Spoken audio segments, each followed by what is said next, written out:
ओम श्री गणेशाय नमः। ओम नमः शिवाय। बालक उपमन्यु को दूध के लिए दुखी देख माता का उसे शिव की आराधना के लिए प्रेरित करना तथा उपमन्यु की तीव्र तपस्या। ऋषियों ने पूछा, प्रभु, धौम्य के बड़े भाई उपमन्यु जब छोटे बालक थे तब उन्होंने दूध के लिए तपस्या की थी और भगवान शिव ने प्रसन्न होकर उन्हें क्षीर सागर प्रदान किया था। परंतु शैशवावस्था में उन्हें शिव शास्त्र के प्रवचन की शक्ति कैसे प्राप्त हुई अथवा वे कैसे शिव के सत्स्वरूप को जानकर तपस्या में निरत हुए। तपश्चरण के पर्व में उन्हें भस्म के विज्ञान की प्राप्ति कैसे हुई, जिससे जो रुद्राग्नि का उत्तम वीर्य है उस आत्मरक्षक भस्म को उन्होंने प्राप्त किया।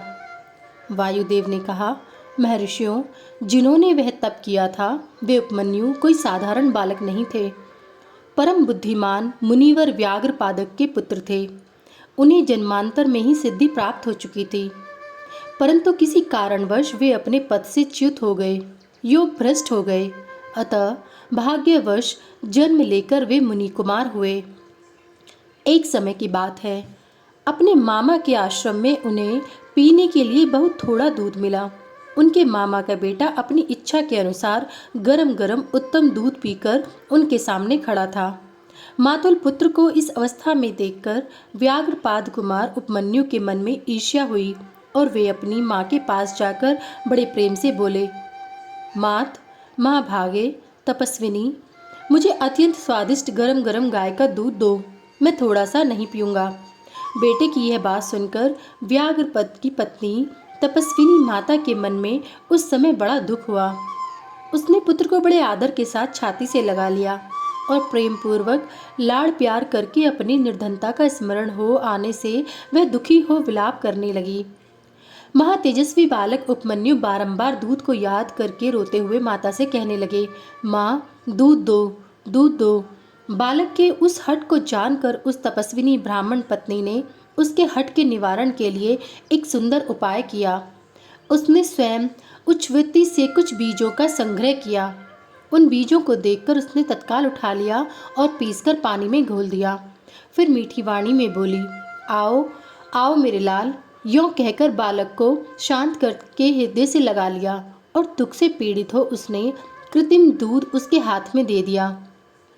माता के दिए हुए उस बनावटी दूध को पीकर बालक अत्यंत व्याकुल हो उठा और बोला, माँ, ये दूध नहीं है। तब वह बहुत दुखी हो गई और अपने बेटे का मस्तक सूंघकर अपने दोनों हाथों से उसके कमल सदृश नेत्रों को पूछती हुई बोली, बेटा, अपने पास सभी वस्तुओं का अभाव होने के कारण दरिद्रतावश मुझ अभागिनी ने पिसे हुए बीज को पानी में घोलकर यह तुम्हें मिथ्या दूध दिया था। तुम दूध नहीं दिया ऐसा कहकर रोते हुए मुझे बारंबार दुखी करते हो, किंतु भगवान शिव की कृपा के बिना तुम्हारे लिए कहीं दूध नहीं है। भक्तिपूर्वक माता पार्वती और अनुचरों सहित भगवान शिव के चरणार विंदों में जो कुछ समर्पित किया गया हो वही संपूर्ण संपत्तियों का कारण होता है। महादेव जी ही धन देने वाले हैं। इस समय हम लोगों ने उनकी आराधना नहीं की है। वे भगवान ही सकाम पुरुषों को उनकी इच्छा के अनुसार फल देने वाले हैं। हम लोगों ने आज से पहले कभी भी धन की कामना से भगवान शिव की पूजा नहीं की, इसलिए हम दरिद्र हो गए और यही कारण है कि तुम्हारे लिए दूध नहीं मिल रहा है। बेटा, पूर्व जन्म में भगवान शिव अथवा विष्णु के उद्देश्य से जो कुछ दिया जाता है वही वर्तमान जन्म में मिलता है, दूसरा कुछ नहीं। उपमन्यु बोले, माँ, यदि माता पार्वती सहित भगवान शिव विद्यमान हैं, तब आज से शोक करना व्यर्थ है। महाभागे, अब शोक छोड़ो, सब मंगलमय ही होगा। माँ, आज मेरी बात सुन लो। यदि कहीं महादेव जी हैं तो मैं देर से या जल्दी ही उनसे क्षीर सागर मांग लाऊंगा। वायु देवता कहते हैं। उस महाबुद्धिमान बालक की वह बात सुनकर उसकी मनस्विनी माता उस समय बहुत प्रसन्न हुई और यों बोली। माता ने कहा, बेटा, तुमने बहुत अच्छा विचार किया है। तुम्हारा यह विचार मेरी प्रसन्नता को बढ़ाने वाला है। अब तुम देर न लगाओ, शाम सदाशिव का भजन करो। अन्य देवताओं को छोड़कर मन, वाणी और क्रिया द्वारा भक्ति भाव के साथ पार्षद गणों सहित उन्हीं शाम सदाशिव का भजन करो। नमः शिवाय यह मंत्र उन देवादिदेव वरदायक शिव का साक्षात वाचक माना गया है। प्रणव सहित जो दूसरे 7 करोड़ महामंत्र हैं वे सब इसी में लीन होते हैं और फिर इसी से प्रकट होते हैं। यह मंत्र दूसरे सभी मंत्रों से प्रबल है, यही सबकी रक्षा करने में समर्थ है। अतः दूसरे की इच्छा नहीं करनी चाहिए, इसलिए तुम दूसरे मंत्रों को त्याग कर केवल पंचाक्षर के जप में लग जाओ। इन मंत्र के जीवा पर आते ही यहाँ कुछ भी दुर्लभ नहीं रह जाता है। यह उत्तम भस्म जिसे मैंने तुम्हारे पिताजी से ही प्राप्त किया है, यह विरजा होम की अग्नि से सिद्ध हुआ है, अतः बड़ी से बड़ी आपत्तियों का निवारण करने वाला है। मैंने तुम्हें जो पंचाक्षर मंत्र बताया है उसको मेरी आज्ञा से ग्रहण करो, इसके जप से ही शीघ्र तुम्हारी रक्षा होगी। वायु देवता कहते हैं, इस प्रकार आज्ञा देकर और तुम्हारा कल्याण हो, ऐसा कहकर माता ने पुत्र को विदा किया। मुनि उपमन्यु ने उस आज्ञा को शिरोधार्य करके ही उसके चरणों में प्रणाम किया और तपस्या के लिए जाने की तैयारी की। उस समय माता ने आशीर्वाद देते हुए कहा, सब देवता तुम्हारा मंगल करें। माता की आज्ञा पाकर उस बालक ने दुष्कर तपस्या आरंभ की। हिमालय पर्वत के एक शिखर पर जाकर उपमन्यु एकाग्रचित हो केवल वायु पीकर रहने लगे। उन्होंने 8 ईंटों का एक मंदिर बनाकर इसमें मिट्टी के शिवलिंग की स्थापना की।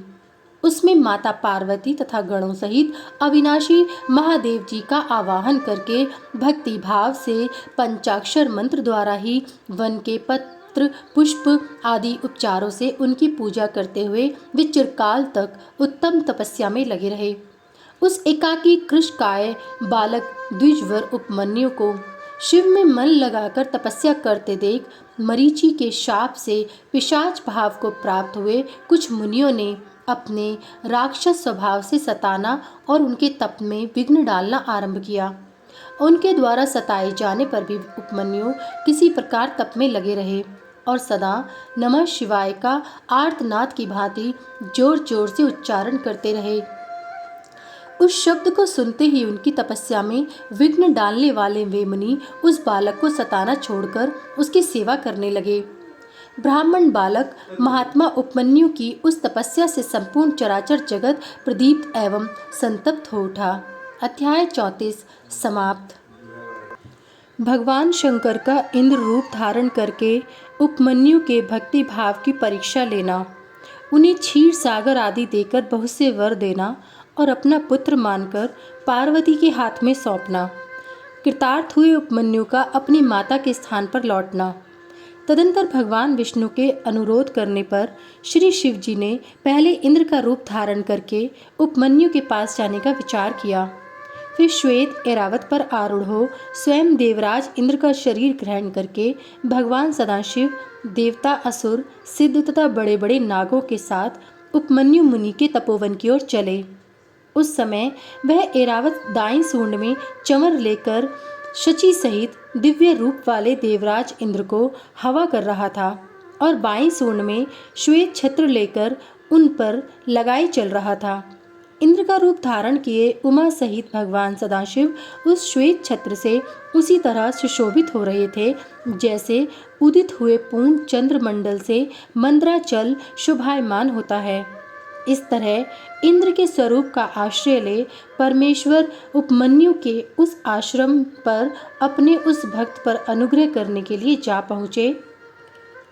इंद्र रूपधारी परमेश्वर शिव को आया देख मुनियों में श्रेष्ठ उपमन्यु मुनि ने मस्तक झुकाकर प्रणाम किया और इस प्रकार कहा, देवेश्वर जगन्नाथ भगवन देव शिरोमणि, आप स्वयं यहाँ पधारे, इससे मेरा ये आश्रम पवित्र हो गया।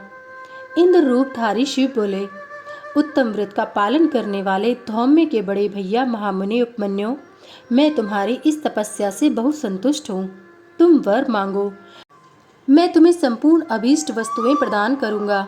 वायु देवता कहते हैं, उन इंद्रदेव के ऐसा कहने पर उस समय मुनि प्रवर उपमन्यु ने हाथ जोड़कर कहा, भगवन मैं भगवान शिव की भक्ति मांगता हूँ।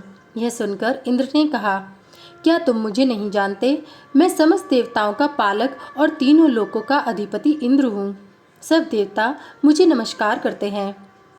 ब्रह्मर्षि, मेरे भक्त हो जाओ, सदा मेरी ही पूजा करो, तुम्हारा कल्याण हो। मैं तुम्हें सब कुछ दूंगा। निर्गुण रुद्र को त्याग दो। उस निर्गुण रुद्र से तुम्हारा कौन सा कार्य सिद्ध होगा, जो देवताओं की पंक्ति से बाहर होकर पिशाच भाव को प्राप्त हो गया है। वायु देवता कहते हैं। यह सुनकर पंचाक्षर मंत्र का जप करते हुए वे मुनि उपमन्यु इंद्र को अपने धर्म में विघ्न डालने के लिए आया हुआ जानकर बोले। उपमन्यु ने कहा, यद्यपि तुम भगवान शिव की निंदा में तत्पर हो, तथापि इसी प्रसंग में परमात्मा महादेव जी की निर्गुणता बताकर तुमने स्वयं ही उनका संपूर्ण महत्व स्पष्ट रूप से कह दिया। तुम नहीं जानते कि भगवान रुद्र संपूर्ण देवेश्वरों के भी ईश्वर हैं, ब्रह्मा विष्णु और महेश के भी जनक हैं तथा प्रकृति से परे हैं। ब्रह्मवादी लोग उन्हीं को सत असत, अव्यक्त व्यक्त तथा नित्य एक और अनेक कहते हैं।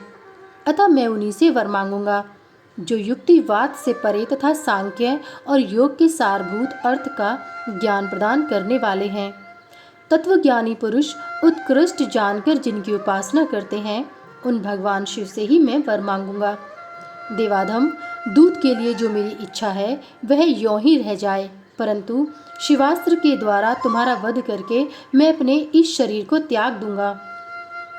वायु देवता कहते हैं। ऐसा कहकर स्वयं मर जाने का निश्चय करके उपमन्यु दूध की भी इच्छा छोड़कर इंद्र का वध करने के लिए उद्यत हो गए। उस समय अघोर अस्त्र से अभिमंत्रित घोर भस्म को लेकर मुनि ने इंद्र के उद्देश्य से छोड़ दिया और बड़े जोर से सिंहनाद किया। फिर शंभु के युगल चरणार विंदों का चिंतन करते हुए वे अपने देह को दग्ध करने के लिए उद्यत हो गए और आग्नेयी धारणा धारण करके स्थित हुए। ब्राह्मण उपमन्यु जब इस प्रकार स्थित हुए, तब भक्त देवता के नेत्र का नाश करने वाले भगवान शिव ने योगी उपमन्यु की उस धारणा को अपनी सौम्य दृष्टि से रोक दिया। उनके छोड़े हुए उस अघोरास्त्र को नंदीश्वर की आज्ञा से शिव वल्लभ नंदी ने बीच में ही पकड़ लिया। तत्पश्चात परमेश्वर भगवान शिव ने अपने बालेंदु शेखर रूप को धारण कर लिया और ब्राह्मण उपमन्यु को उसे दिखाया। इतना ही नहीं, उस प्रभु ने उस मुनि को सहस्त्रों क्षीर सागर, सुधा सागर, दधि आदि के सागर, घृत के समुद्र, फल संबंधी रस के समुद्र तथा भक्ष्य भोज्य पदार्थों के समुद्र का दर्शन कराया और पुओं का पहाड़ खड़ा करके दिखा दिया। इसी तरह देवी पार्वती के साथ महादेव जी वहां वृषभ पर आरूढ़ दिखाई दिए। वे अपने गणाध्यक्षों तथा त्रिशूल आदि दिव्य अस्त्रों से घिरे हुए थे। देवलोक में दुदुम्बियां बजने लगीं, आकाश से फूलों की वर्षा होने लगी तथा विष्णु, ब्रह्मा और इंद्र आदि देवताओं से 10 दिशाएं आच्छादित हो गईं। उस समय उपमन्यु आनंद सागर की लहरों से घिरे हुए थे। वे भक्ति विनम्र चित्त से पृथ्वी पर दंड की भांति पड़ गए। इसी समय वह मुस्कुराते हुए भगवान शिव ने यहाँ आओ कहकर उन्हें बुलाया और उनका मस्तक सूंघकर उन्हें अनेक वर दिए। शिव बोले, वत्स, तुम अपने भाई बंधुओं के साथ सदा इच्छा अनुसार भक्ष्य भोज्य पदार्थों का उपभोग करो। दुख से छूटकर सर्वदा सुखी रहो। तुम्हारे हृदय में मेरे प्रति भक्ति सदा बनी रहे। महाभाग उपमन्यु, ये पार्वती देवी तुम्हारी माता हैं। आज मैंने तुम्हें अपना पुत्र बना लिया और तुम्हारे लिए क्षीर सागर प्रदान किया। केवल दूध का ही नहीं, मधु, दही, अन्न, घी, भात तथा फल आदि के रस का भी समुद्र तुम्हें दे दिया। ये पुओं के पहाड़ तथा भक्ष्य भोज्य पदार्थों के सागर मैंने तुम्हें समर्पित किए। महामुने, ये सब ग्रहण करो। आज से मैं महादेव तुम्हारा पिता हूँ और जगदम्बा उमा तुम्हारी माता हैं। मैंने तुम्हें अमृत तथा गणपति का सनातन पद प्रदान किया। अब तुम्हारे मन में जो दूसरी अभिलाषाएं हों, उन सबको तुम बड़ी प्रसन्नता के साथ वर के रूप में मांगो। मैं संतुष्ट हूँ, इसलिए वह सब दूंगा। इस विषय में कोई अन्यथा विचार नहीं करना चाहिए। वायुदेव कहते हैं। ऐसा कहकर महादेव जी ने उन्हें दोनों हाथों से पकड़कर हृदय से लगा लिया और मस्तक सूंघकर यों कहते हुए देवी की गोद में दे दिया कि यह तुम्हारा पुत्र है। देवी ने कार्तिकेय की भांति प्रेम पूर्वक उनके मस्तक पर अपना कर कमल रखा और उन्हें अविनाशी कुमार पद प्रदान किया। क्षीर सागर ने भी साकार रूप धारण करके उनके हाथ में अनश्वर पिंडीभूत स्वादिष्ट दूध समर्पित किया। तत्पश्चात पार्वती देवी ने संतुष्ट चित्त हो उन्हें योग जनित ऐश्वर्य, सदा संतोष, अविनाशी ब्रह्म विद्या और उत्तम समृद्धि प्रदान की। तदंतर उनके तपो में तेज को देखकर प्रसन्नचित्त हुए शंभु ने उपमन्यु मुनि को पुनः दिव्य वरदान दिया। पाशुपत व्रत, पाशुपत ज्ञान, तात्विक व्रत योग तथा चिरकाल तक उसके प्रवचन की परम पटुता उन्हें प्रदान की। भगवान शिव और शिवा से दिव्य वर तथा नित्य कुमारत्व पाकर वे प्रमुदित हो उठे। इसके बाद प्रसन्नचित्त हो प्रणाम करके हाथ जोड़ ब्राह्मण उपमन्यु ने देव देव महेश्वर से यह वर मांगा। उपमन्यु बोले, देव देवेश्वर प्रसन्न होइए, परमेश्वर प्रसन्न होइए और मुझे अपनी परम दिव्य एवं अव्यभिचारिणी भक्ति दीजिए। महादेव, मेरे जो अपने सगे संबंधी हैं उनमें मेरी सदा श्रद्धा बनी रहने का वर दीजिए। साथ ही अपना दासत्व, उत्कृष्ट स्नेह और नित्य सामीप्य प्रदान कीजिए। ऐसा कहकर प्रसन्नचित्त हुए द्विजश्रेष्ठ उपमन्यु ने हर्ष गदगद वाणी द्वारा महादेव जी का स्तवन किया। उपमन्यु बोले, देव देव महादेव, शरणागत वत्सल, करुणा सिंधो, साम सदाशिव, आप सदा मुझ पर प्रसन्न होइए। वायुदेव कहते हैं, उनके ऐसा कहने पर सबको वर देने वाले प्रसन्नात्मा महादेव ने मुनिवर उपमन्यु को इस प्रकार उत्तर दिया। शिव बोले, वत्स उपमन्यु, मैं तुम पर संतुष्ट हूँ, इसलिए मैंने तुम्हें सब कुछ दे दिया। ब्रह्मर्षि, तुम मेरे सदृढ़ भक्त हो, क्योंकि इस विषय में मैंने तुम्हारी परीक्षा ली है। तुम अजर अमर, दुख रहित, यशस्वी, तेजस्वी और दिव्य ज्ञान से संपन्न हो। द्विश्रेष्ठ, तुम्हारे बंधु बांधव, कुल तथा गोत्र सदा अक्षय रहेंगे। मेरे प्रति तुम्हारी भक्ति सदा बनी रहेगी। विप्रवर, मैं तुम्हारे आश्रम में नित्य निवास करूंगा, तुम मेरे पास सानंद विचरोगे। ऐसा कहकर उपमन्यु को अभिष्ट वर दे करोड़ों सूर्यों के समान तेजस्वी भगवान महेश्वर वहीं अंतर्ध्यान हो गए। उन श्रेष्ठ परमेश्वर से उत्तम वर पाकर उपमन्यु का हृदय प्रसन्नता से खिल उठा। उन्हें बहुत सुख मिला और वे अपनी जन्मदायिनी माता के स्थान पर चले गए। अध्याय 35 समाप्त। वायवीय संगीता का पूर्व खंड संपूर्ण। सभी वेद और पुराण सुनने के लिए हमारे इस चैनल को सब्सक्राइब करें और सभी वीडियो को लाइक करें। अगर मुझसे पढ़ने में कोई त्रुटि हो गई हो तो कृपया मुझे क्षमा करें और कमेंट में हर हर महादेव लिखना ना भूलें। भगवान भोलेनाथ की कृपा आप सब पर सदैव बनी रहे। हर हर महादेव। जय भोलेनाथ।